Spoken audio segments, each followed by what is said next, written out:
gentlemen, I'm not even going to jump through all the rest of that stuff. I'm just going to come out and just say what's on my mind. Okay, so I did a review for the movie Thor: Love and Thunder. I passed it, okay, but I was iffy about the movie. It's like I was feeling conflicted within myself, the same thing negative about the movie. Now, there are parts about the movie that I enjoyed and I loved, which that's why I'm putting up the second video now. I just went to go and see it with the boys, the main event Ferris, one and only Q Cuts. I wanted to go and see it with them, and because they didn't get a chance to see when the movie first came out, and they had their things that they didn't really particularly like about the movie, and Q, Ferris and both they had their things they didn't really particularly like about the movie, and I wanted to go see it with other people too, especially like strict Marvel fans. When I originally went to go see it, I wanted to go see it with my brother-in-law Mike, and I went to go see it with the other tag team member of the one and only MK22. What you guys don't know what MK22 is, but I'll put pictures up. That's MK22 right there. Anyway, so the thing is, after when we went to go and see it, I remember there were certain things about it that Ferris was like, and certain things that Q was like, but Q got a little bit more enjoyment out of it. He loves comics. Okay, so while watching it, I remember when I first seen it, I also took my son to go see it when I first seen it, and he saw it with me. And my son leaned over and gave me a little nudge, and he was like, "Hey, Dad, what is this movie rated?" And I was like, "It's supposed to be PG-13." And he's like, "Are you sure?" Which there were a lot of questionable things, and I'm like, "Well, how did that get under the radar to even flow into this movie?" But my main thing was with the movie, there was a lot of things that I thought were not. I don't know how Marvel humor works, but my main problem was a lot of stuff in the movie was too silly. I think I said it in my original review too, but I thought it was a lot of stuff that was just too silly. Like it was unneeded. Like for me, I can say spoiler alerts now. The scene at the end where when Thor gives his powers for a limited moment of time, to a bunch of children, it just got ridiculous. It was like ridiculously silly. And then another thing that really irked me in the movie, which I didn't understand, is like they explained, they had an actual scene there to explain how Thor had all these years of battle experience, and he's a god. Like he literally has powers, okay, and he literally can give his powers to other people, okay. He can learn other people with powers, abilities, and then use those abilities. All this is done in the same movie, and while it's done in the same movie, he's fighting against a man called the God Butcher, who's only been fighting for a short moment of time and has a weapon that gives him his abilities or his powers, whatever, right? But Thor doesn't need his weapons that he has to have his abilities. He doesn't need them. Matter of fact, they even gave him extra weapons in the movie, okay? He ended up with Zeus's Thunderbolt. So, while fighting the God Butcher, who has no battle experience, who just started fighting, God Butcher is whooping that butt, like just tapping that booty. And on top of that, Jane, Jane, who's dying from cancer, who's being weakened by the hammer, comes in and beats the God Butcher, which is really confusing to me. How is it that a person with all these years of battle experience, all these abilities, all these weapons, can't beat somebody who just became a character, who just started fighting, and then another person who just started fighting recently be able to outbest somebody who, again, been fighting since he was a baby, a little infant, been on the battlefield since an infant. You went out of your way to put that into the movie. You did it, not me. And you want me, again, I read the comics. That's one thing. But for a fan to walk into the movie, and now you wrote the movie, I didn't. For a fan to walk into the movie, never read a comic book before, but only seen other Thor movies, okay? Or maybe even hadn't even seen other Thor movies and just went to go see this with his girlfriend or her girlfriend or her boyfriend or whatever, or maybe just some friends. They just did a little group thing. Hey, they did a little group thing, right? So when they go see the movie and they sit down, logically, how does that make sense? It doesn't. Now, I understand if you're trying to write a pure flash comedy. That's great. But the thing is, you already set the groundwork for the movie. So what you did doesn't make sense. You told me in the same movie that he is this strong, has all these abilities, and has all this battle experience, but can't beat this person, but this other person can? How? And then the children, again, no battle experience. They're sliding on the ground, they're flipping, they're doing Spider-Man moves. Where did that come from? I know you want to be silly and all, but it doesn't make any sense. Hello? And then Taika Waititi. Now listen, Taika Waititi, he's a good director. Not great. Pull that back. He's a good director. Okay, he did Thor Ragnarok, and I think Thor Ragnarok is one of those one shot in the dark type movies. You know, it's like, oh, we got this. You know, we can't. You know, lightning's not gonna hit in the same place again. It's not. Let's just move on. But he tried to recreate what he did with that. But at the same time, he was trying to give us something new with Thor that we didn't want. Like he literally said it. Like I'm giving fans something that they don't want, but they don't even know if they don't want it. What? What does that even mean? See, I'm starting to realize that there are certain directors and they have this arrogance. They get this arrogance. The minute they get a big head, they get this arrogance. And they just start thinking they can just do whatever they want to do. And that when people critique their work, then they want to, oh, you just didn't understand or you just didn't. No. You got your big head, and your big head had you up there in the clouds. And you didn't realize the rest of the people that you were making the movie for were down here on ground earth, on the ground. And he's not the only director that's done things like this. There's other directors too that just like, well, they just didn't understand. They just didn't understand.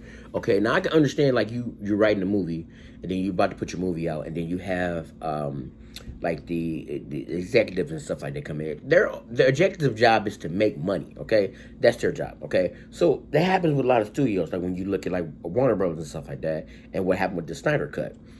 They went and came in, chopped it all up, and gave us a horrible movie, okay? Then they ended up giving us the Snyder Cut, which was much better. 4 hours long, but much better, okay? But here's the thing, though. Zack Snyder got critiqued for other movies and stuff like that he did as well, and he had to go through, you know, getting that criticism and taking it on the chin, okay? But look at other directors like James Cameron. James Cameron coming out talking all this negative stuff about the about Marvel movies and superhero movies and stuff like that. Then he brings out the Avatar movie, which I don't give a shit about Avatar. I'm sorry about cussing, but you know you can like Avatar if you want to. That's on you. It's fine. Whatever. I don't like Avatar. Okay, if I wanted to, I can put up a whole video about things about Avatar I do not like and I can't stand about the movie. Whatever. So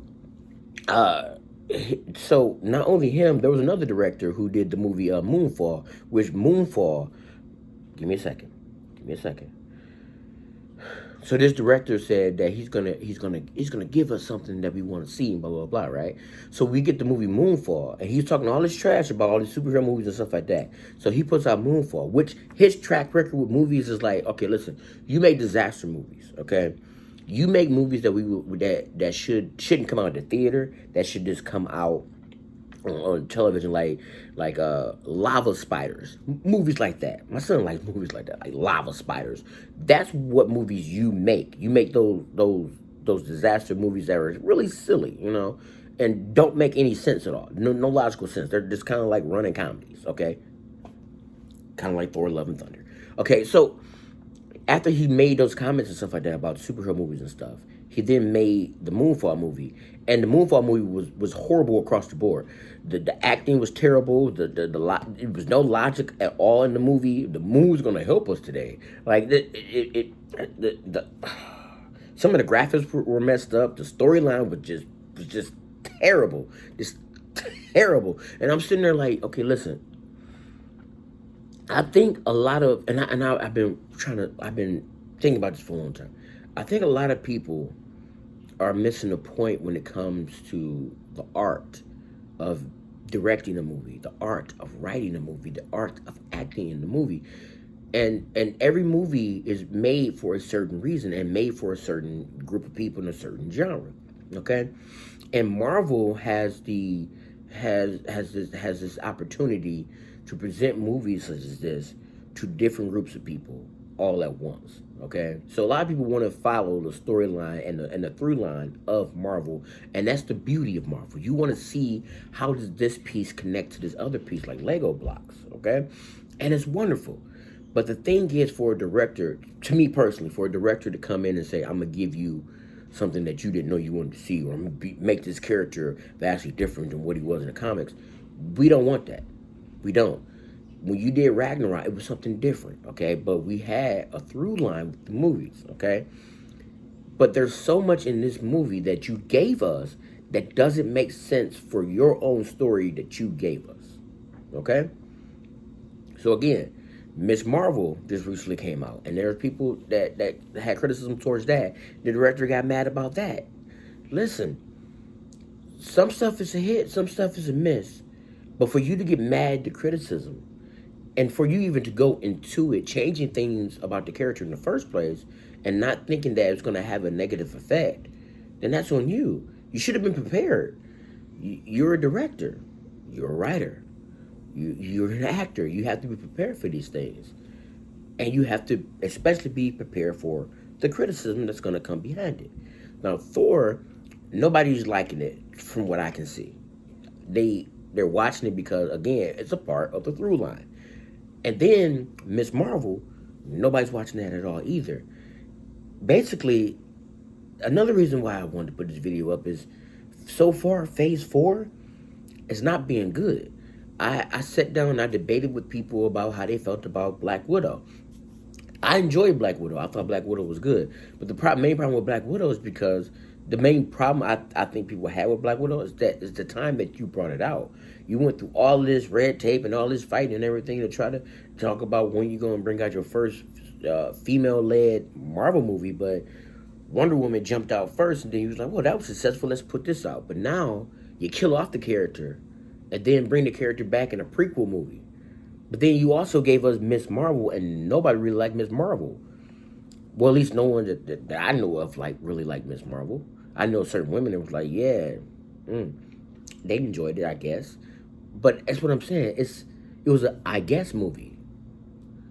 What I'm saying is, and I really want you guys not to just be a factory that's just pumping out movies, because I enjoy Disney. I enjoy Marvel.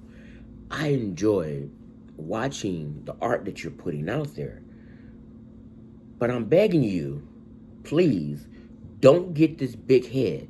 Don't get this big ego thinking that you cannot be criticized, thinking that people are not gonna, that people are just gonna love what you're putting out.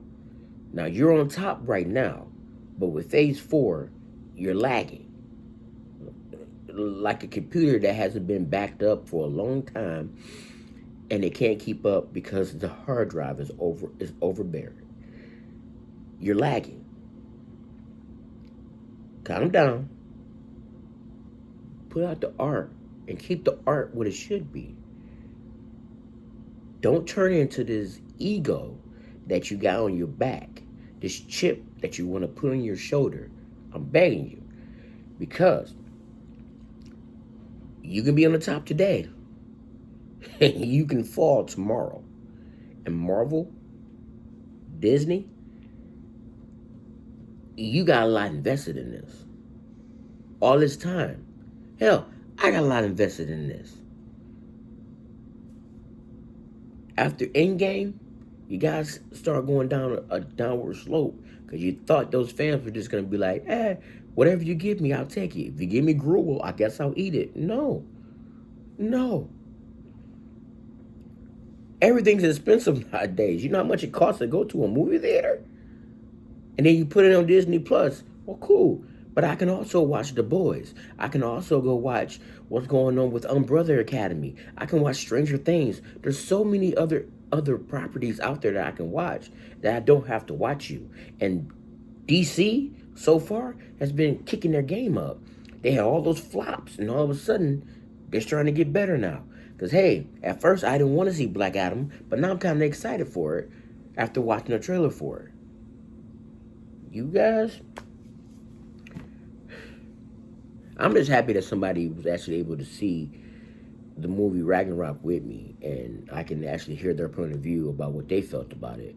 because I thought I was just the only one sitting out there thinking, man, should I criticize them? Are they above criticism? They're not. You're directors like everybody else. And everybody else can have flops. You can have flops too. But I don't want you guys to flop. If you can pick up what I'm putting down around the town, Kharlie Brown. Ta-ta.